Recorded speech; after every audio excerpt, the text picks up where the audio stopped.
أهلا. البودكاست اسمه ندوب.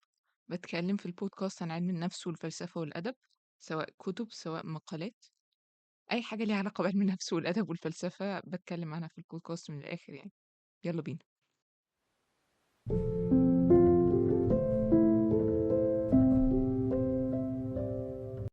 أهلا.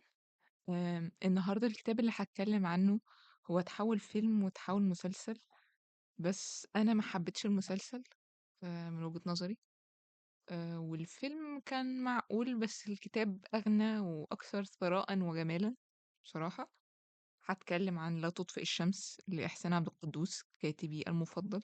آم، الكام سنة اللي فاتوا تقريبا قريت له معظم الحاجات اللي كتبها هو وعبد الرحمن مطوع، بس دلوقتي احنا بنتكلم عن إحسان. الكتاب أصلا المقدمة بتاعته بتشي باللي هيجي بعد كده. الكتاب في المقدمة الإهداء بيقول إيه: إلى السيدة التي عبرت معي ظلام الحيرة والحب في قلبينا، حتى وصلنا معا إلى شاطئ الشمس، إلى الهدوء الذي صان ثورتي، والصبر الذي رطب لهفتي، والعقل الذي أضاء فني، والصفح الذي غسل أخطائي، إلى حلم صبايا وذخيرة شبابي وراحة شيخوختي، إلى زوجتي والحب في قلبينا. المقدمة دي بتوريك بعد كده الكتاب هيمشي ازاي. الكتاب من جزئين. النهاردة هتكلم عن الجزء الأولاني. الجزء الأولاني نقدر نقول وفقا لطباعة مكتبة مصر، طبعة قديمة جميلة لطيفة. الكتاب عبارة عن 569 صفحة، ده الجزء الأولاني. ده اللي هنتكلم عنه النهاردة. هتكلم القصة بتتكلم عن أحمد وعيلة أحمد. أحمد وإخواته البنات التلاتة ومامته وخاله، والده متوفي وهو الأخ الأكبر. وبيتكلم عن شهيرة اللي أحمد هيحبها. أنا بالنسبة لي الكتاب كله عبارة عن أحمد وشهيرة، وده حاجة جميلة مش وحشة يعني. بس الفكرة إن أحمد بالنسبة لي بيمثل إحسان في أجزاء كتير، وشهيرة بتمثل لولا اللي هي كانت زوجة إحسان عبد القدوس. وباين من الإهداء، يعني أول ما تقرا الإهداء، يعني لما قريته وبعد كده قريت القصة فهمت ليه اشمعنى الكتاب ده تحديدا هو كتب لها الإهداء ده. القصة فيها تفاصيل عن إخوات أحمد وحاجات عن الأخلاق وحاجات عن القيم ووجهة نظره في الأخلاق والقيم. بس الكتاب الحجر الزاوية فيه أو القصة بتدور أصلا حوالين مين؟ بتدور حوالين أحمد وشهيرة. هستعرض الكتاب عن طريق كوتس وهتكلم عن كل كوت منها. ممكن نبتدي بأول كوت صفحة 7. بتقول: وهو منافق إذ يجلس إلى مكتبه في إدارة المعاشات ويقرأ كتابا لألدوس هاكسلي أو عبد الرحمن الرافعي. إنه أكثر من منافق، إنه جبان يستسلم للفوضى الحكومية، حرصه على تقاضي راتبه، على مرتبه، مرتب لا يستحقه ولا يستحق مثله كثير من زملائه موظفي الحكومة. هو بيتكلم عن فكرة الشغل الحكومي اللي هو أخده عن طريق توصية خاله. بيتكلم، يعني هو كلام باين واضح إن ساعات في ناس بتبقى قاعدة في وده من سنة 60 مثلا. كتاب أظن الطبعة الأولى 59، الإهداء مكتوب سنة 59، ففي المعضلة بتاعة المنشآت الحكومية دي موجودة من سنة 59. إنك بتاخد راتب ما بتعملش بيه حاجة. أكيد مش كل الحكومة كده، يعني مش كل المنشآت الحكومية بتبقى كده. في أماكن بيبقى فيها الشغل فعلا حقيقي، يعني زي المؤسسات الطبية مثلا، ده اللي أنا أعرفه فيها. بس في مؤسسات تانية تحس إن هم جايين فعلا الصورة النمطية التقليدية اللي احنا بناخدها، اللي هو مدام عفاف وطبق المحشي بتاع مدام عفاف اللي بتعمله ده موجود. فهو ده اللي هو بيتكلم عنه. هو جايب هو في إدارة المعاشات جايب كتاب لألدوس هاكسلي أو عبد الرحمن الرافعي، سايب المحشي لمدام عفاف. فبيقولك إن هو منافق، هو ما بيعملش حاجة، هو بياخد مرتبه وبس، ما بيعملش حاجة في المقابل. ممكن بعد كده نخش في صفحة 10. صفحة 10 بيقول فيها: هيشرح بقى فيها أحمد ومعضلة أحمد، وهتفهموا نقط التماس ما بينه وما بين إحسان عبد القدوس. دي كانت اقتباس ملفت جدا يعني. منذ أن تفتح وعيه وهو يتمنى أن يكون شيئا، ولكنه لم يكن يدري أي شيء يمكن أن يكونه. إنه لا يستطيع أن يكون أي شيء. لا يريد أن يقوم بعمل يستطيع أي رجل آخر أن يقوم به. هناك شيء يريده، شيء خاص به، شيء لا يستطيع أن يقوم به إلا هو، دون كل الناس. ولم يكن يبحث عن هذا الشيء حوله، بل كان يبحث عنه في داخله، في أعماقه. وقد التحق بكلية الحقوق وهو يعلم أنه لا يريد أن يكون محاميا، إنه لا يستطيع أن يكون محاميا. وخلال سنوات الجامعة قرأ كثيرا من الكتب التي يهوى قراءتها، كتب الأدب والتاريخ والفلسفة والمذاهب السياسية. وكان وهو يقرأ لا يكتفي باستيعاب المعاني، بل كان كأنه يحاول أن يجد نفسه بين السطور، يحاول أن يكتشف ماذا يريد أن يكون. هل يريد أن يكون نابليون، سقراط، روبسبير، غاندي؟ هل يريد أن يكون أحد المناضلين الاشتراكيين، أم يريد أن يكون أحد شهداء ثورة وطنية؟ إنه لا يدري، إنه لا يعرف ما يريد. ونفسه القلقة الحائرة لا تستقر على الأرض، بل تنتقل كل ساعة في خيال جديد. ورغم ذلك، ففي هذه النفس القلقة شيء مستقر، ولكنه شيء بعيد لا يستطيع أن يصل إليه، لا يستطيع أن يمسكه بين يديه ويعرف كنه. شيء له بريق كبريق الماس، ولكن قطعة الماس في منجم عميق، وعليه أن يحفر الأرض كلها حتى يصل إليها، يحفر في نفسه. بعد كده هنقول الاقتباس اللي بعده وهنتكلم عن الاتنين مع بعض. في نفس الصفحة بيقول، عمال يتكلم إن هو دخل النادي الأهلي ودخل نادي الجزيرة. بيقول لم يكن يستطيع أن يندمج في كل هذه المجتمعات. كان يقف منها موقف المتفرج الدارس، وكان يبحث فيها عن نفسه أيضا، عن الشيء الذي يريده. كان ينظر إلى بائع لحمة الراس وهو جالس في مقهى الفيكاوي بحي الحسين، ويسائل نفسه: هل أستطيع أن أكون بائع لحمة رأس؟ وهل أريد؟ ثم ينظر إلى أحد كبار الموظفين وهو جالس في مقهى ماتيتا أو في النادي الأهلي، ويسأل نفسه: هل أريد أن أكون من كبار الموظفين؟ وهل أستطيع؟ و... و... وكانت جولاته الاجتماعية بمثابة رحلة في عالم البشر، يبحث خلالها عن نفسه. رحلة يستعرض فيها أنواع الناس ليحدد النوع الذي ينتمي إليه هو. ومر عامًا على تخرجه من الجامعة وهو لم يجد بعد نفسه، ولم يعرف ماذا يريد أن يكون، سواء من خلال قراءاته الكثيرة أو من خلال رحلاته بين الناس. هو هنا بالضبط بيتكلم عن نفسه. إحسان. إحسان أنا إيه، إحسان في القصص كنت باحس إن هو على لسان البنات بيحط حيرته، بيحط أفكاره، وبيحط الحاجات اللي هو مش فاهمها، ومشاعره وحاجات كتير. هنا هو حط نفسه في أحمد. في الاقتباس في جزء ما قريناهوش كان بيتكلم إن هو أحمد اتخرج من كلية الحقوق اللي هو إحسان، وأحمد ما حاولش إن هو يدور على عمل، وإن هو كان محامي مش ناجح. وده حقيقي، ده إحسان ما كانش محامي ناجح، كان ما نجحش في مهنة المحاماة. ففي نقط تماس كتير ما بينه وما بين إحسان، وما بين قصة حياة إحسان وأنا بقراها يعني. هو بيتكلم هنا عن فكرة إن هو نفسه يكون حاجة، هو مش عايز يكون أي حاجة وخلاص. مش عايز يكون آه، الدور اللي رسمه ليه المجتمع ويمشي عليه بالمسطرة وخلاص. هو حاسس إن هو جواه حاجة. إيه هي الحاجة دي؟ عبارة عن إيه؟ هتوصل بيه لإيه؟ هو ما يعرفش. هو عارف إن جواه حاجة، مش عارف هيوصل لها إزاي. وعارف إن هو مش هيقدر إن هو يكمل موظف تقليدي طول عمره، بيروح العمل بتاعه وبس. هو أكتر من كده، بس هو مش عارف هو إيه. ودي المشكلة الحقيقية. ممكن بعد كده نخش في الاقتباس، صفحة 12. إنه ليس متعطلا وليس خاملا، ولكنه يقوم بعمل شاق. إنه يبحث عن نفسه، يبحث عن قيمته الحقيقية في الحياة، يبحث عما يستطيع أن يؤديه لنفسه وللناس. وهي مهمة شاقة، يتعذب ويشقى بها، يتعذب بالحيرة والقلق واللهف على معرفة مواهبه. وهو ليس متباطئا، إنه متسرع. إنه يقضي نهاره وليله كالمجنون، يقرأ ويستعرض، باحثا عن نفسه. وهو يعلم أن كل من حوله ينظرون إليه في انتظار أن يبدأ في العمل، أن يبدأ في الارتزاق. وهو يستطيع أن يقرأ الأسئلة الكثيرة التي تنطق بها عينا أمه وعيون إخوته، بل أن أمه بدأت تلمح في حديثها إليه أنها تنبهه إلى واجبه ومستقبله.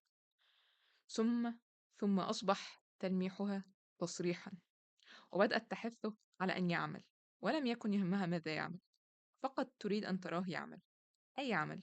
وخال وكيل الوزارة إنه لم يعفه من النصائح. كل ذلك كان يضغط على صدره ويؤرقه ويعصر أعصابه ويشعره بالنقص، يشعره كأنه لص يسرق رزق أمه وإخوته. لماذا لا يتركوني أبحث عن نفسي؟ لماذا يلاحقونني بعيونهم وإلحاحهم؟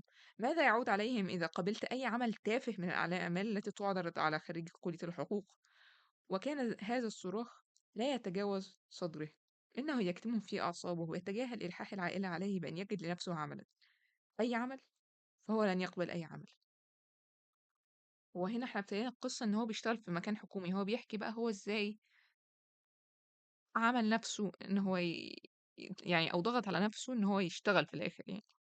فبيقول: كانت زيارة خاله لهم لها وقع كبير بين أفراد العائلة، إنه عميدهم بعد أن توفى الأب، وهو إنسان جاد جاد حتى وهو يضحك، ولم يكن من عادته أن يأمر ابناء أخته أو يقسو عليهم، ولكنه يسيطر عليهم بمظهره الجاد المحترم.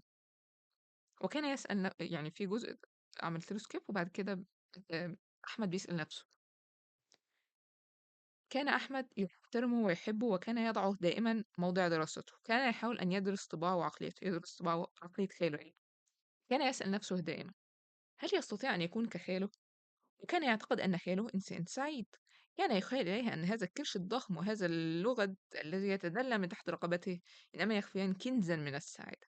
ولم يكن يعتقد أن خاله سعيد لأنه وكيل وزارة، بل لأنه راضي عن نفسه منذ كان شابا موظفا في الدرجة السادسة. وأحمد لا يريد إلا أن يكون راضيا عن نفسه كرضاء خاله عن نفسه، وهو لن يرضى عن نفسه إلا إذا وجدها أولا، إلا إذا عرف ماذا يريد أن يصنع بنفسه. في جملة هنقولها في اقتباس بعد كده في صفحة 183، بس أنا حابة إن أنا أقولها دلوقتي بصراحة. في مرة كنا عملنا بودكاست عن جزء من كتاب Existential Psychotherapy، العلاج النفسي الوجودي. فكان بيتكلم، كان في جملة كانت حلوة جدا، ما أظنش إحنا قلناها في البودكاست أو ممكن نكون قلناها أنا مش فاكرة فعلا. كان بيقول، لو أنا متذكرة مش متذكرة النص بس، works that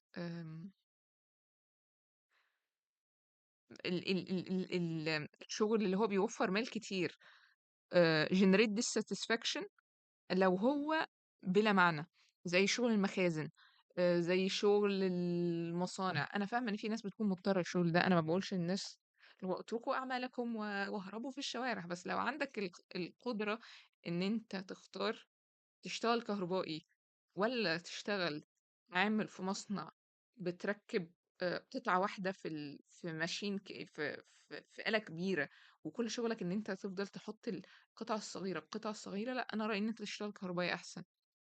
هتحس باللي انت بتعمله، هتحس بقيمة اللي انت هتعمله، النور هينور، هتبقى مبسوط. أم، انما فكرة ان انت تحط جزء صغير في الحاجة اللي شغالة، ده نفسه بيفقدك في الاخر العلاقة ما بينك وما بين الحاجة اللي انت بتعملها. انا مش قصدي ان انا اخش في ماركس، بس هو كان يعني ده كان جزء من الكلام عن فكرة existential psychotherapy او فكرة العلاج النفسي الوجودي، او ايه الحاجة اللي create dissatisfaction او بتخلق عدم الرضا، ان انت تكون بتعمل حاجة و... و... ومش حاسس هي الحاجة في الاخر ايه يعني. ان انت تتحول الورك، افتكرت اللي هو الورك ذا ستيفل كرياتيفيتي generate dissatisfaction no matter ال salary في الاخر كام. الشغل اللي بيخليك مجرد يعني من تنابلة السلطان، او جاي تقرا زي ما هو كان بيعمل كده في اداره المعاشات بعد ما خاله اتدخل واصر ان هو يشتغل، واشتغل على اداره المعاشات على مكتب، بيختم الورقه، بيحط الظرف جنبه مدام عفاف بتعمل المحشي. في الاخر انت هتتحول مش هتبقى راضي عن حياتك. الشغل السهل، يعني انا عارفه المشكله ان انت مضطر يعني لو عندك رفاهيه ان انت تبقى في الشغل السهل، هيبقى صعب ان انت تضحي بده في مقابل شغل ليه معنى في الاغلب هيبقى وقته اطول. فهي الموضوع انا عارفه ان هو ليه كذا عامل، يعني في كذا عامل يعني من العوامل داخلين فيه. إنما لو خُيّرت ما بين عمل بيخلق ليه غاية في الآخر، غاية ملموسة، وعمل ملوش غاية ملموسة، لأ اختار ليه غاية ملموسة. لو أنت مش مُخيّر، رأيي إن أنت تفضل تذكّر نَفْسك كل يوم بالغاية الكُبرى من اللي أنت بتعمله. أنت بتمضي الورقة، أنت بتوفّر على إنسان، وبتساعد الدولة، وبتساعد العالم، وبتريّح الناس. فممكن تستدعي، يعني مش قصدي أقلبها بمنظور ديني يعني، بس فكرة إن أنت تستدعي كل مرّة الغاية من اللي أنت بتعمله، وتستدعي النية، أنا باعمل ده ليه؟ كل يوم الصبح حرفيًا. ده بيساعد إن أنت في الآخر يكون في معنى في شغلك يعني. وهنوصل لها برضه في صفحة 183، بس أنا حبيت إن أنا أقولها دلوقتي يعني. وجزء إن هو عمّال يتأمّل في خياله ده، ده برضه من ضمن الحيرة اللي هو فيها. يعني هو مش حابب خاله، وشايفه إن هو عنده كرش ولُغَد، يعني أيًا كان. و بس هو شايف إن خاله سعيد عشان هو يعني لاقي نَفْسه، وعارف هو هيعمل إيه، على عكس أحمد اللي لسه مش عارف هو هيكون إيه. ممكن بعد كده نخش في صفحة 18.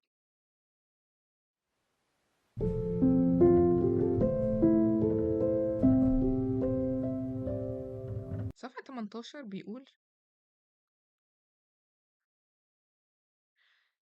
إحنا قُلنا إن أبو أحمد المتوفي، فهو عايش، هو مسؤول عن والده ووالدته، أو مسؤول عن والدته وأخواته. فهو بيقول إن هذه المسؤولية النظرية تركت أثرًا كبيرًا في تصرفات أحمد وفي مظهره. لقد أصبح يحرص دائمًا على أن يبدو جادًا، وقورًا في حديثه وفي مشيته، حتى وهو لم يصل بعد إلى ال20 من عمره. وأصبح يتجنب الحياة التي يحياها مثله من الشبان. كان لا يسهر خارج البيت، ولا يتردد على الملاهي التي يتردد عليها زملاؤه، ولا يركب دراجة، ولا يجاهر بالغناء أمام أحد من إخوته، ولا يحاول أن يغازل فتاة أو يتعرف إلى فتاة. إنه إلى الآن وهو في ال25 لم يقرب فتاة ولا امرأة. دائما جاد وقور كخاله. كان يقلد خاله فعلا. لم يكن هذا الوقار يعبر عن شخصيته، ولكنه كان يستعيره من شخصية أخرى، شخصية خاله. وقد ساعدته قامته الطويلة وصدره العريض ووجهه الأسمر القوي على الاحتفاظ بمظهر الوقار، مظهر يخفي تحته نفسه القلقة الحائرة، وشخصيته التائهة التي لم يستطيع أن يحددها ويرسم خطوطها بعد. وكان في أحيان كثيرة يضيق بهذا الوقار الذي يكسو به وجهه. كان يحس برغبة جامحة في أن يصرخ، يرقص، يتزحلق على حاجز السلم كما كان يفعل وهو صغير. وكانت هذه الرغبة تستبد به أحيانا، فيقف أمام المرآة في غرفته ويلعب حاجبيه، ويخرج لسانه ويشكل وجهه في أشكال غريبة مضحكة. أو كان ينطلق في الغناء ويختار أغنية خليعة، أكثر الأغاني التي سمعها خلاعة، ثم يفيق إلى نفسه فجأة فيبتعد عن المرآة، أو يكف عن الغناء ويعود يكسو وجهه بالوقار، حرصا على مظهره قرب العائلة. وقد ترك هذا الوقار المفتعل أثرا أعمق في نفسه. إنه لم يعد يشكو متاعبه لأحد، لم يعد يشكو لأمه ولا لأحد من إخوته، لم يعد يشكو قلقه وحيرته وضياع نفسه. وتراكمت طبقات الكبت في نفسه حتى أصبح يحس بأنه محروم من الحنان، جائع للحنان. إنه يحس أحيانا بأنه يريد أن يضع رأسه على صدر أمه ويبكي، ولكنه لا يستطيع. يحس بأنه يريد أن يجلس إلى أخته ويحكي لها آلام نفسه، ولكنه لا يستطيع. لقد ضحى بحاجاته إلى الحنان في سبيل مظهره كرب عائلة. ده جبار. ما يعني في النقطة دي بقى، يعني دي تاني نقطة برضه أحس إن فيها أحمد شبهي. وهاقول لكم في الآخر أنا إيه مشكلتي مع إحسان القدس في القصة دي. هي في غاية الجمال، بس أنا في مشكلة ما أفتكر إن أنا أقولها لكم في آخر الحلقة. مشكلتي مع إحسان في القصة دي إيه. المهم، هنا هو بيتكلم، يعني أنا حاسة إن هو بيوصفني بصراحة. فكرة إن هو الظروف اضطرته إن هو يكون جاد وقور، بس هو مش جاد وقور. يعني ده بيفكرني بنفسي كده النهارده، وأنا عمالة أسمع أبو العلا البشري، اللي هي الأغنية بتاعت علي الحجار، و... و... والأغاني اللي هي بتاعت عمار الشريعي، وأغاني أحمد سعد القديمة بقى وحاجات كده يعني، وهي عبد الودود يا رابط على الحدود وحاجات كده. في نفس الوقت بعديها ب5 دقايق، 5 دقايق مش أكتر، تلاقيني بسمع ناس مني ومن دمي، محدش فيهم شال همي. أو أسمع العبد والشيطان، الميكس الغريب ده، حتة بتجنح للوقار، وحتة بتجنح للهق والماء على رأي صاحبتي. فحسيته شبه، يعني حسيته شبهي، حسيت إن أنا حاسة أحمد قوي.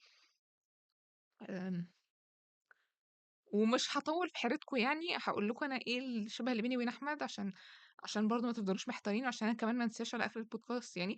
مشكلتي مع أحمد إن هو إدّى عُمق كبير في شخصية أحمد على عكس شهيرة، لأن أنتم وأنتم ماشيين في القصة شهيرة دي شخصية flat يعني مستوية أو ما بيحصلهاش كمية التطورات اللي بتحصل لأحمد.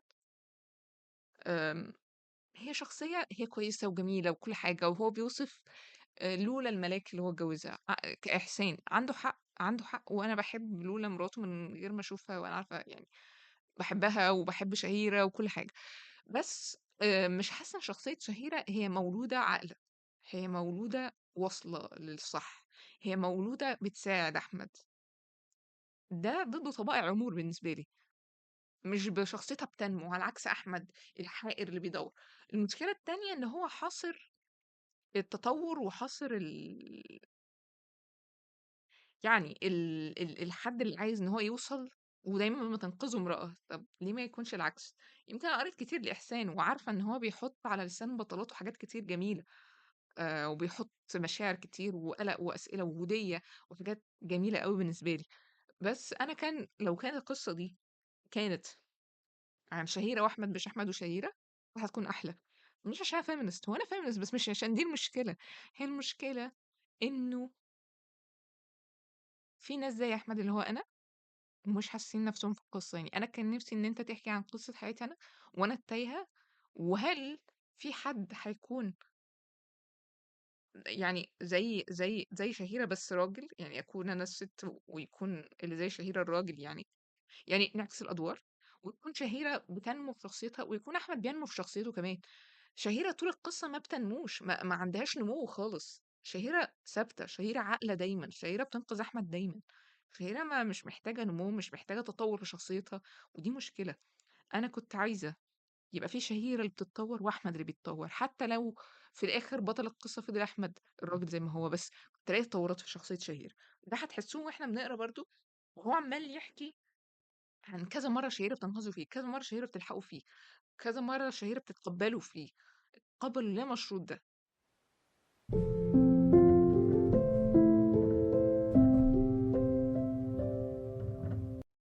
ممكن نخش في صفحة 21.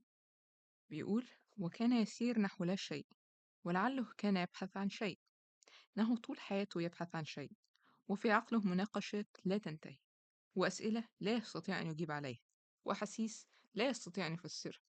هو لا يتتبع دائما كل ما يدور في عقله، إنه أحيانا يترك عقله يعمل وحده، أحيانا يسير وهو يحمل على كتفيه رأسا يتكلم دون أن يأبه بسماع هذا الكلام، ربما لأنه أحيانا ييأس من أن ينتهي من مناقشته العقلية إلى لا شيء.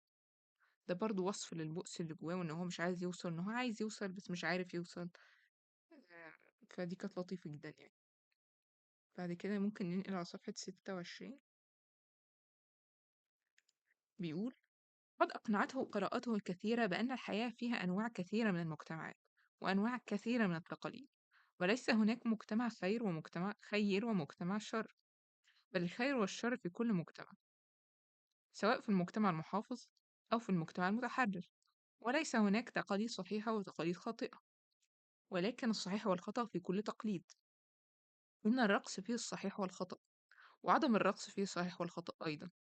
وإذا كانت أمه لا تؤمن بأن من حق بناتها أن يذهبن إلى النادي، فإن هناك أمهات أخريات لا يؤمن بأنه من حق البنات أن يلتحقن بالجامعة، وأمهات لا يؤمن بأن من حق البنات النظر من الشباك. طبعا ده أيام الجاهلية شوية يعني، اللي هو أيام ما كانت البنات بالعافية بتخش الجامعة يعني. بس احنا الحمد لله بنخش الجامعات خلاص، وبقينا أكتر من الرجالة كمان يعني، والحمد لله مكسحين كل ال الترتيب الأول في كل حتة يعني. ودي حاجة لطيفة حبيت أقولها بس على الهامش. بس هو الجزء ده عجبني أكتر، عشان هو عمال يتكلم عن فكرة إن مفيش مجتمع خير ومجتمع شر، والخير والمجتمع والشر في كل مجتمع. ما اقدرش اقول عن تقليد إن هو صح او خطأ. انا اقدر اقول عن تقليد ان هو يعني في مجتمع واحكم عليه من واقع المجتمع. ممكن أحكُم عليه من واقع الدين، أكيد، بس مش هالزم الناس إن هي تمشي على مزاجي، لإن دي رؤيتي للدين أو أيًا كان. فعجبتني إن هو إيه، إن المجتمع المحافظ ليه أخطائه، والمجتمع المتحرر ليه أخطائه، وده الفكرة فعلًا. يعني لو بصيت على المجتمع بتاعنا ومجتمع أمريكا، ما أقدرش أقول لك إن مجتمع أمريكا هو الجنة يعني، لأ طبعًا، في تسليع للستات برضه. هنا بتتعامل كسلعة، وبرّه بتتعامل كسلعة بس بشكل مختلف. فلأ، آمم، ما أقدرش أقول إن في مجتمع مثالي موجود على الأرض حقيقي. هو ده اللي أنا بابُص له، إن هو يا ريت أوصل له. لأ، ما فيش. بس آآ، ده ما ينفيش إن إحنا نحاول نخلق اليوتوبيا دي على الأرض، حتى لو مش هنعرف. نفس فكرة إن إحنا بنعمل، يعني مش فاكرة كان في حد كان قال الجملة دي، إحنا بنعمل أدوية وبنصنّع أدوية، هل المرض هيختفي؟ لأ. هل الأمراض هتكُف عن الظهور؟ لأ. بس ده مش معناه إن إحنا ما نحاولش إن إحنا نعمل أدوية جديدة و وvaccines، اللي هي اللقاحات والأمصال وما إلى ذلك يعني. ممكن بعديها نخش لصفحة 29. إنه لا يعرف ماذا يقول لها، إنه لا يعرف ماذا يقول لبنت عند أول لقاء، إنه شاب تقصه تجارب الشبان، إنه جبان، إنه عذراء. لو كان أخوه ممدوح مكانه لعرف كيف يتقدم للفتاة ويربط نفسه بها. إن أخاه جريء يفيض بالحياة ويعرف كيف يأخذ ما يريد. وتمنى من فرط يأسه أن يأتي ممدوح ويرى الفتاة ويحبها ويربط نفسه بها. إنه إن لم يستطع أن يحقق أحلامه لنفسه فليحققها في أخيه. نسيت أقول لكم إن هو ليه أخ، الأخ ده اسمه ممدوح. الأخ عكسه تماما، هو أصغر منه، منطلق، عايش حياته، بينفذ اللي هو عايزه بالحيلة أيا كان، هو بينفذ اللي هو عايزه. وهتحصل حدث مهم في آخر الجزء الأولاني، مش هحرقه من دلوقتي.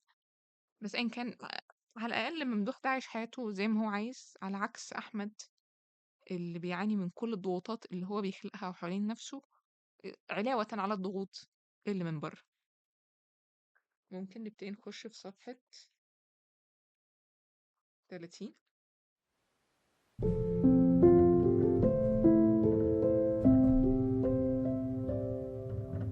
ووقف ينتظر وعقله مشلول، لا يستطيع أن يفكر فيما صنعه، ولا أن يراجع نفسه. كل ما كان يحس به أنه يريد الهرب، يريد أن يفر من هذا العالم الذي تعيش فيه شهيرة، وتعيش فيه أحاسيسه وحيرته، العالم الذي يشعره بمزيد من العجز، ويفتح أمامه متاهات جديدة تزداد فيها نفسه قلقا وتخبطا. ده جزء جميل جدا جدا. هو في الجزء اللي فات كمان كان بيتكلم هو ازاي عرف شهيرة، فعمال يوصف مشاعره ويقارن نفسه بممدوح أخوه كان مكانه كان هيعمل ايه. الفكرة إنه يعني هو بريء ولطيف، بس يعني حيرته دي هي لطيفة إن هو بيوصفها، بس بعد كده هيخش في مقلب بقى أسوأ. يعني هو كل ده بيحاول إن هو يعرف شهيرة ولسه بيحاول إن هو يكتشف الجو، يكتشف إزاي يكلمها. بعد كده هيخش في مقلب. آه أنا كنت عايزة أقول جملة مهمة في اللي فات، لما هو عمال يقول إن هو نفسه إن هو يعيش في عالم ما فيهوش شهيرة، إن العالم بتاع شهيرة بيحسسه بالعجز. ده فكرني بحاجة، وأنا لسه ما اتعلمتش سواقة، بس كان في فترة ما في حياتي لما كنت مضطرة إن أنا أتعلم فيها سواقة، هو برضه ما اتعلمتش يعني، بس جات لي فكرة إنه آآ يا رب ما ابقاش باشوف عشان ما ابقاش مضطرة إني أسوق.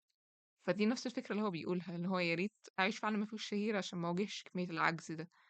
فالجملة دي فكرتني بنفسي أوي، كانت حقيقية أوي.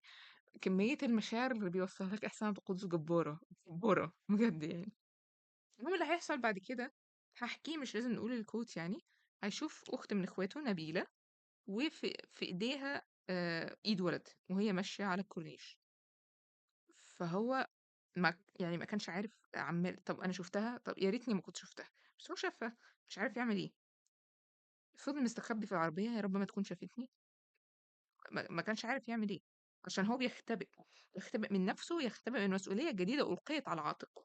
هو خايف، هو ورا كل المظهر الجاد ده، ورا حد غلبان. آآ عارفين اللي هو إيه، اللي هو اتطلب منّه إن هو يكون عنده خبرة 10 سنين وهو لسه fresh grad. لا، هو ده مطلوب منه خبرة 20 سنة وهو لسه فريش جراد. هو مطلوب منه هو يعيش في دور الأب، يعيش في دور اللي بيقوم الولاد، وهو لسه ما كملش 20 سنة. فده كان جزء جميل جدا يعني. بعد كده ممكن نخش في صفحة 30. احنا قلنا صفحة 31 اللي هي نبيلة لما شافها. ممكن نشوف في 36. 36 هيفضل يتكلم بقى عن اللي هو شافه ويفضل يقلبه في دماغه. إحسان كان مرة اتكلم عن فكرة إنه جواه عقل وقلب. إيه الفرق ما بينهم؟ عقله هو القناعات اللي هو مقتنع بيها، الحرية والمساواة وما إلى ذلك. قلبه فيه حاجات تانية غير عقله. قلبه فيه ما ورثه من تقاليد العائلة الكريمة. يبقى ربنا يبشوش الطوبة اللي تحت راسهم. التقاليد اللي ورثها منهم، القناعات اللي ورثها منهم. آمم، وإن دايمًا في صراع ما بين عقله وقلبه، ما بين اللي هو مقتنع بيه وما بين اللي اتولد واتربى عليه، وقناعات العيلة الكريمة. كان بيتكلم عن كده لو أتذكر صح في زوجة أحمد. كتاب اسمه زوجة أحمد.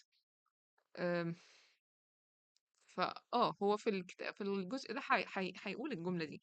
يعني هيقول الشعور ده، إن هو عمّال يقول إيه، إنها فتاة وكانت تسير مع فتى اللي هي أخته. هو يستطيع أن يتصور كل الفتيان والفتيات في حب، كل منهن تسير مع فتى على شاطئ النيل ويدها في يده. تصور نفسه هو أيضا يسير مع شهيرة على شاطئ النيل وفي ملاعب نادي الجزيرة، بل تصور نفسه يقبلها. فلما لا يعتبر أخته واحدة من البنات؟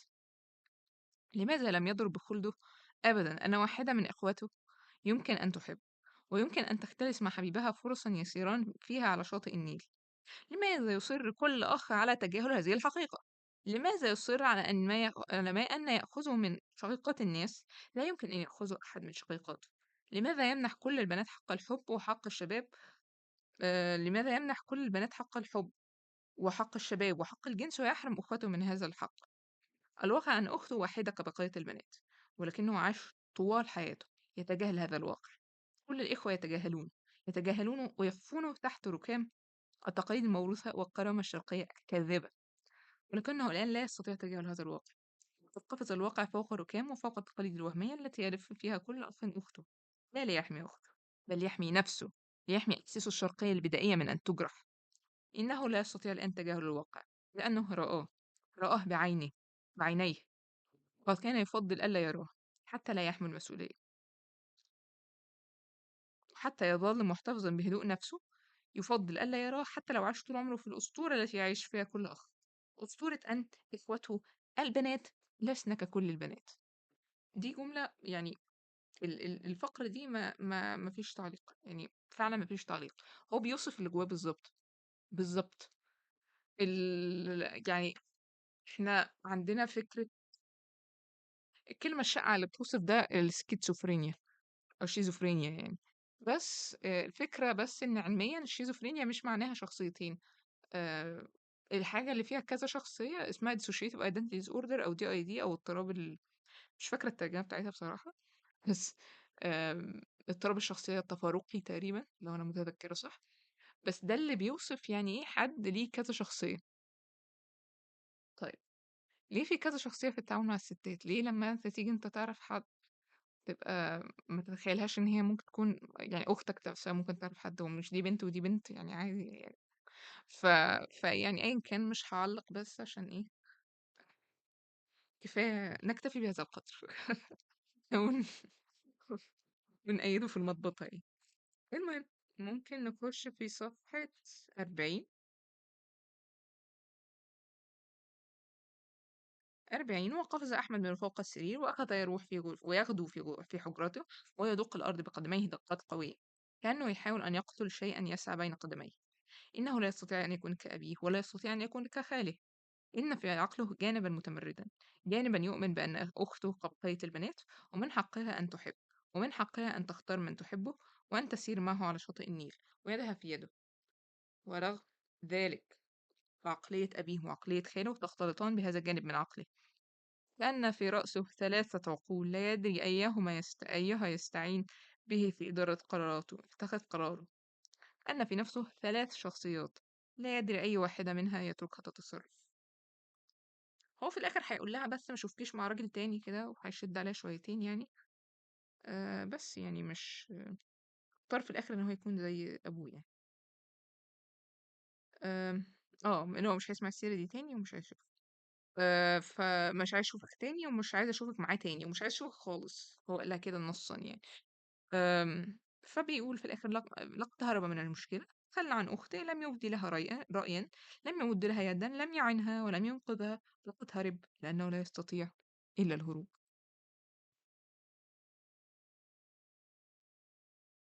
بعد كده ممكن نخش في صفحة 61. صفحة 61 بيتكلموا عن الموسيقار الفاضل. دي واحدة من أخته تعرف حد تاني بقى، واحدة تانية من أخواته يعني البنات. واعذروني إن أنا مهمشة دور البنات في الشخصية، لأن فعلا الشخصية الكتاب بشكل مركز على أحمد وشهيرة. فأنا يعني بعرض بس المقتطفات اللي عجباني في القصة، سواء أيا كان مين اللي قالها. بس الجزء بتاع أحمد وشهيرة هم حجر الزاوية في القصة دي، وهم دول اللي بتلف حوالين كل الأحداث، وهم الأبطال الرئيسيين القصة. فواحدة تانية من اخواته غير نبيلة كانت تعرف واحد تاني، فأيا كان عمالين يتناقشوا. هي بتحب الموسيقى وهو بيحب الموسيقى وهو فنان. فعمال بيتكلموا إن بيقولوا إن بيتهوفن كان فنان فاضل. فحبيبها اللي اسمه فتحي ده راح لها: فاضل؟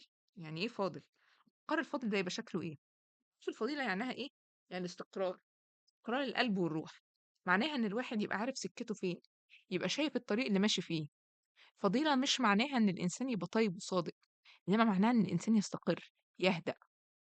ومفيش فنان مستقر، مفيش فنان عارف هو رايح فين ولا جاي منين، ولا عارف يحب ايه ويكره ايه، ولا عارف ايه الصح وايه الغلط، ولا عارف يواجه الدنيا ازاي. المستقر ده يبقى مقاول بياض ولا كاتب حسابات؟ وانا نفسي استقر، نفسي ابقى مقاول ولا موظف في بنك عشان استريح وقت. الجملة دي على لسان فتحي اللي هو حبيب واحدة تانية من اخواته غير نبيلة، ده حد تاني يعني. هما الاتنين هو وحبيبته يعني اللي هي اخت احمد بيحبوا الموسيقى يعني. فجملة اللي هو الإنسان الفاضل والفن الأبيض النظيف دي لفتت نظري برضو يعني. آه، الفنان مش مستقر يعني، يعني أو غالب الفنانين. أنت مش عارف إيه الصح وإيه الغلط، أنت مش عارف أنت سكتك فين، أنت مش عارف حاجة. ده اللي بيخلي كتير إن إحنا لما نشوف عالم الفنانين نشوفهم إيه ده، إزاي بيعملوا كده، مش عارف إيه. وهم ساعات بيبقوا مجرد إن بس حياتهم مكشوفة لينا، فإحنا بنشوف بشكل أكبر في شريحة ما حاجات غريبة، في حين الحاجات الغريبة دي بتحصل في المجتمع برضو، بس مش مسلط عليها الضوء. فمش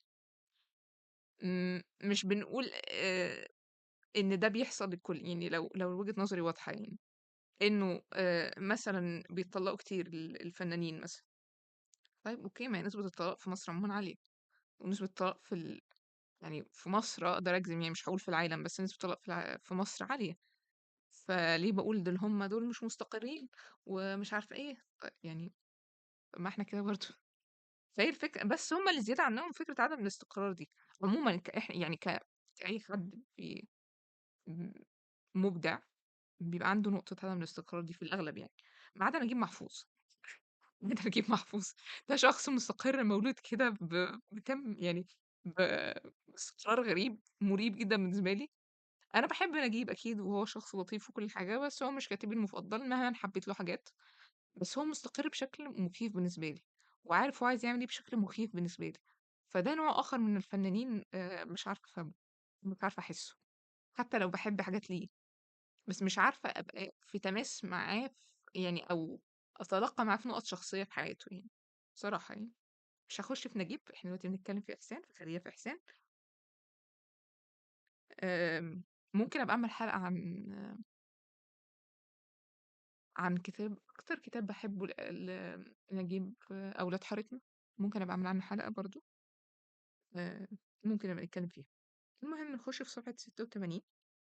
صفحة 86 بيقول: إنه يعلم من البداية أنه انقاد لخيال صبيان، خيال إنسان عاجز لا يستطيع أن يصعد الجبل، فيجلس في انتظار أن ينزل إليه الجبل. دي جملة كانت جبارة عجباني. هو أنت مش مستني إن أنت تصعد الجبل، فأنت مستني الجبل هو اللي ينزل لك. دي كانت جبارة. لو أنت مش مستني إن أنت تاخد القرار، أنت مستني القرار هو اللي ياخد نفسه. فيعني معبرة، عجبتني قوي. ممكن بعد كده نخش في صفحة 181.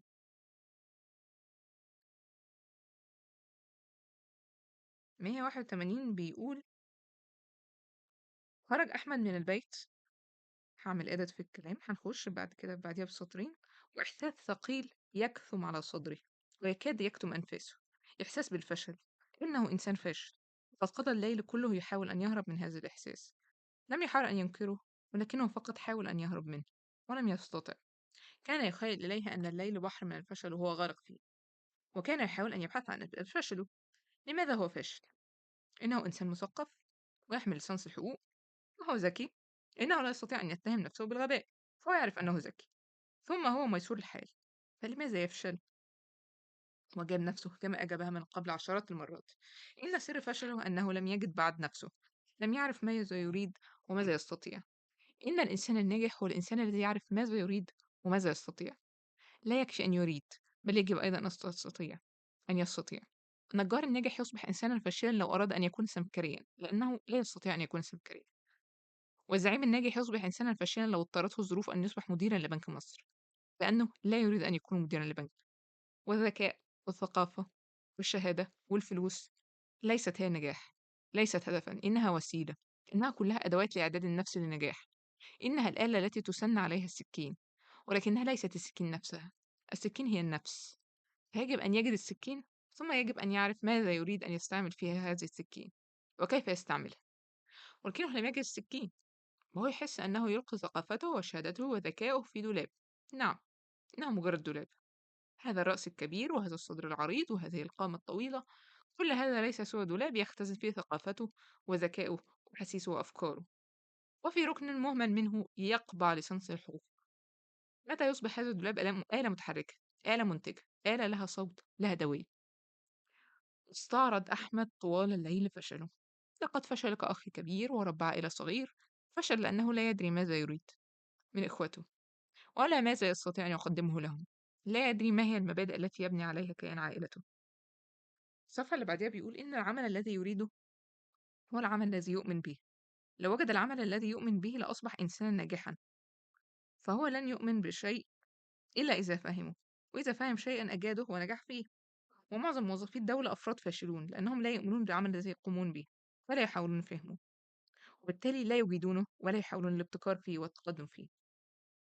إن موظف الأرشيف في وزارة التربية لا يؤمن بعمله، ولأنه لا يؤمن به لا يحاول أن يفهمه، ولا يحاول أن يعرف قيمة الأرشيف بالنسبة لجهاز وزارة التربية والتعليم، ولا قيمة جهاز وزارة التربية والتعليم بالنسبة لجهاز الدولة كله، ثم قيمة الدولة بالنسبة للمجتمع، بالنسبة له ولأولاده ولجيرانه والناس التي تسير في الشارع.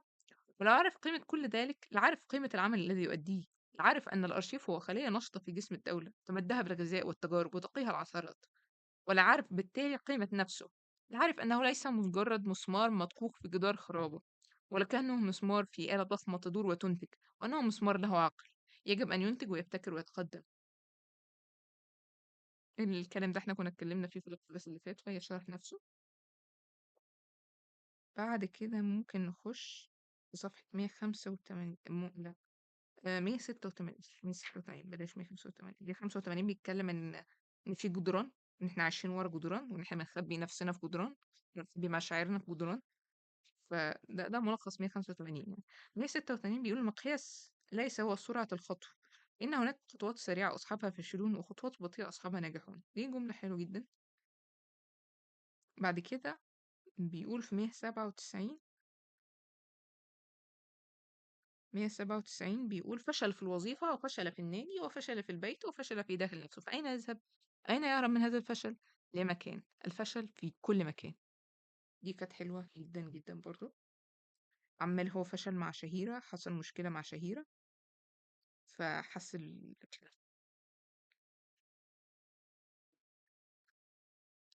بعد كده صفحة 202. 202 بيقول: ولكن إنه ليس إنسانا بدون حقوق، إن له حقوقا، ولكنه أضعف من أن يواجهها، وأضعف من أن يغامر في سبيلها. إنه أضعف من المعركة، أضعف من الحياة. وما ذنبه إن كان أضعف من الحياة؟ لماذا يحتمل؟ لماذا يستسلم له؟ إنه يريد أن يستريح. يستريح. دي كانت جملة جبارة، اللي هو فكرة لقد أبحرت السفينة وليس علينا سوى أن نمضي. الجملة دي قريتها في مكان مش فاكرة مين اللي قالها بصراحة، فيلسوف تقريبا يوناني. اللي هو خلاص يعني ماشي أوكي، أنت أضعف من المعركة وأضعف من الحياة، بس أنت موجود في الحياة، فاللي هو خلاص أنت لازم تكمّل يعني ما فيش حل تاني، اللي هو زي هنضبّش، يا إمّا هنوصل يا إمّا هنغرق، ما فيش حل تالت، يعني زي الجملة المشهورة يعني. بعد كده ممكن نخش على صفحة 209. في 209 بيقول: إنه لا يدري، إن سر شقائه أنه لا يدري. دي كانت جملة معبرة جدا جدا جدا بالنسبة لي. في صفحة 220 بيقول في صفحة 220 بيتكلم عن أخوه ممدوح. هو كان عايز يعمل مشروع، بعد كده أهله رفضوا المشروع، فركب الفسبة وهو متجهم الوجه حزين، ابتدأ في بطء كأنه يسير معها في جنازة حلم آخر من أحلامه التي لا تنتهي. وكان يفكر في أسباب فشله. لقد فشل لأنه تسرع في تنفيذ فكرته. إن الفكرة وحدها لا تكفي، وإنما يجب دائما دراسة وسائل تنفيذها والظروف المحيطة به. دي كانت جملة معبرة، اللي هو شايل في جنازة الآخر حلم من أحلامه التي لا تنتهي. كانت جملة حلوة يعني.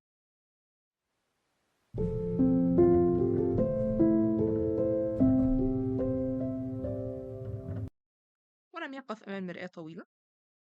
مر أمام المرآة كأنه لا يريد أن يرى هذا الشخص القلق الضعيف الذي يلتقي به كل ما وقف أمامه.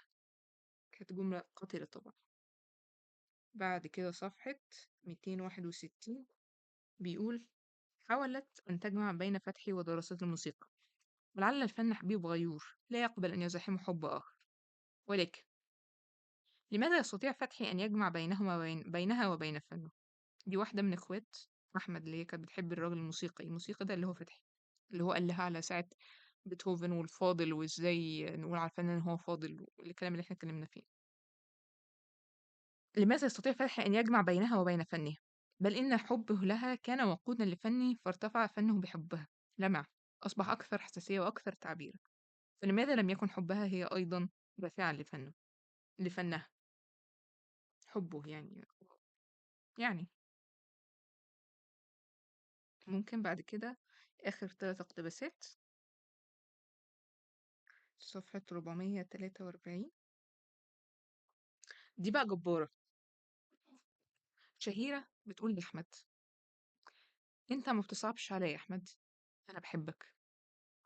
أحس كأنه يواجه موقفا لا قبل له بمواجهته، وأحس بشيء يدور في رأسه بسرعة رهيبة. كيف استطاعت شهيرة أن تحبه؟ ماذا أحبت فيه؟ هل يمكن أن تحب فتاة كشهيرة شابا مثله؟ شاب فاشل، منطوي، حائر، مشتت النفس والعقل. لا، لا يمكن أن تكون صادقة في حبها. كل ما هنالك أنها طيبة القلب، تشفق عليه. قد دفعتها طيبة قلبها إلى الاعتقاد بأن شفقتها حب. لا يمكن أن يكون هذا هو الحب، الحب الذي يفخر به الإنسان الناجح. إنه ليس رجلا ناجحا، فلا يستحق إلا الشفقة، مجرد شفقة. لو لم تكن مجرد شفقة لما استطاعت شهيرة أن تصارحه بها، لما وجدت الجراءة أن تصارحه. إنه ليس الحب الذي صارحته به، إنه الشفقة. إنها تريد أن تساعده وتسعده، مجرد عمل إنساني حميد. وهي لا تعلم أنها جرحته عندما بدأت بمصارحته بالحب. قد أشعرته بضعف، أشعرته بعجزه عن تملكها وعن السيطرة عليه. لماذا لم تنتظر حتى يستكمل حبها ونمائه، وحتى يجد نفسه ويجد القدرة على أن يعلنها بحبه؟ لماذا تعامله كطفل؟ لماذا تعامله كمريض؟ لماذا تساعده؟ إنه لا يريد مساعدته، يريد أن يشعر بأنه أقوى من أن تساعده. يريد أن يجد نفسه بنفسه، يريد أن يجد طريقه إليها بنفسه، مهما تعذب بحيرته، فعذابه بحيرته أرحم من عذابه بشفقته. جبار. وهي ما كانتش بتشفق عليه، هي كانت بتحبه فعلا يعني، بس هو عشان مش عارف يلاقي نفسه، فمتخيل كل حاجة شفقة. وساعات في ناس بتحس كده مع أصحابها، يعني أعرف ناس آم، شايفين نفسهم إن هم متوسطي الحال يعني، أو مش فكرة ماديا يعني، متوسطين عموما. ازاي فلانة بتحبني كصديقة؟ يعني ازاي صديقتي بتحبني؟ لا لا لا، أكيد بيتهيألي، أكيد لا لا لا، أكيد ما بتحبنيش. فدي شفتها في أصدقائي يعني، ناس أعرفهم يعني. ربما كانت صفحة 530: ربما كانت السعادة شيء آخر غير الزواج وغير الرجل. السعادة ليست حياة، ليست حالة دائمة، ولكنها لحظات تمر ثم تختفي. يعني دي كانت جملة برضو حلوة، إن السعادة مش حاجة الحياة، يعني اللي هو and they lived happily ever after وعاشوا في السعادة طوال عمرهم. لأ، ما فيش كده. يعني هي بالنسبة في المنطقي في الجزء ده، إن السعادة مش حاجة ثابتة، لأ، هي حاجة آآ يعني حالة، حالة بتحصل وبتيجي وتروح. آخر اقتباس معانا، أحب أقول لكم اللي هيحصل في آخر القصة، إن ممدوح هيبقى عايز يعمل مشروع، أمه هترفض وخاله هيرفض، فأحمد اللي لسه ما عندوش شخصية رفض. إيه اللي حصل؟ اللي حصل إن هو حس إن ممدوح يعني ممدوح راح ومسك الفيسبوك بتاعته وعمل حادثة، ممدوح مات، فأخوهم الصغير مات ورجعوا بيه وأحمد بقى حاسس إن هو اللي قتل أخوه، عشان هو كمان انضم التحالف بتاع أمه وتحالف خاله، ورفض هو كمان مشروع اللي كان عايز يعمله أخوه المنطلق. فراح أخوه خرج ساعتها، وتقريبا أحمد ضربه بالقلم. يعني أحمد خرج، ممدوح خرج ومرجعش، أو رجع جثة يعني. فهنبتدي في الجزء التاني بقى، يعني في وقت تاني، إنه هو حاسس بالذنب وده شعور قاتل يعني. كده خلصنا الجزء الأولاني. يا ريت الفيدباك على صفحة الفيسبوك أو على الإيميل، أكون ممتنة جدا. اللينكس مش كليكابل حاليا على اليوتيوب، دي مشكلة في اليوتيوب، عاوز يستنى كام شهر لحد ما يخلي اللينكس كليكابل. هتلاقوا الصفحة على الفيسبوك اسمها بودكاست ندوب، هتلاقوا الإيميل بتاعي مكتوب برضو. لو عايزين تبعتوا للصفحة تكتبوا كومنت تقولوا لي رأيكم ايه في الحلقة، عايزين ايه في المستقبل، عايزين نكمل في ايه، اعمل حلقة عن ابراهيم المزني، دي حلقة تبقى جميلة جدا، ولا اعمل حلقة عن اولاد حارتنا. قولوا لي رأيكم في ايه. ولو عملت حلقة عن اولاد حارتنا هيبقى النمط بتاعها مختلف شوية عن نمط لا تطفئ الشمس. آم، هبقى بحكي فيها اكتر الاحداث، يعني ان هي عبارة عن احداث مش بس اقتباسات. يعني اقتباساتها جميلة يعني، بس على قد ما انا شايفة ان في الكتاب ده اهم حاجة الاقتباسات، على قد ما انا شايفة ان الاحداث والتطورات اللي بتحصل في اولاد حارتنا اقدر كمان بالقراية. بس خلصنا كده النهاردة. شكرا شكرا.